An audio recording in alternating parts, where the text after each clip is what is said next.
तर आज सकाळीच उठून घेतल्या होत्या मिरच्या निवडायला. म्हटलं सकाळी सकाळीच हे काम आटपून घ्यावं. कसं तिखटाचं काम सकाळीच आटपलेलं बरं. आणि त्याच्यानंतर इथे ना स्वयंपाकामध्ये आज त्यांची जरा मदत होणार होती मला.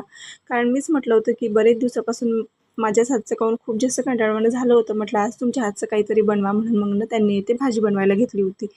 म्हणजेच की उडदाचं वरण बनवणार होते ते, म्हणून मग म्हटलं चला पण आता मी रेसिपी पण शूट करते, म्हणून मग मी इथे ना त्यांची रेसिपी शूट करत होती आणि ते ना बनवत होते. तर इथे ना कढईमध्ये त्यांनी आधी तर तेल वगैरे टाकून घेतलं. तेलामध्ये जिरं, मोहरी आणि लसूण कट करून टाकला आणि त्याच्यानंतर त्यामध्ये ना त्यांनी काही मसाले वगैरे काढले होते. पेस्ट प्युरी वगैरे टाकून दिली. हिरवी मिरची, अद्रक लसूणची पेस्ट आणि त्याच्यानंतर टोमॅटोची पेस्टसुद्धा टाकली. मीठ टाकून घेतलं. पेस्ट चांगली परतली जावी म्हणून. आणि त्याच्यानंतर सर्व झाल्यानंतर ना त्यामध्ये हळद टाकून ना वरण मस्त असं मिक्सरला फिरून वरण टाकून दिलं आणि मस्त असं वरण रेडी झालं. आणि त्याच्यानंतर संध्याकाळच्या टायमिंगला इथे ना रेऊ मस्त अशी खेळत होती, म्हणून मग चला म्हटलं तर तिचं पण थोडं शूट घेऊया.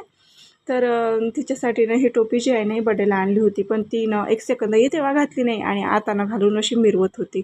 मला तर खूप जास्तही वाटत होतं, की तेव्हा आणली ना तेव्हा 1 सेकंदही घातली नाही आणि आता मिरवत होती. म्हटलं चला आता असो, मुलांचं असंच असतं, त्यांचं जेव्हा आणलं तेव्हा घालायचं नसतं आणि नंतर मग वेळ निघून गेल्यावर घालायचं असतं. चला मग आता ब्लॉग इथे संपवते. भेटू पुढच्या ब्लॉगमध्ये. बाय.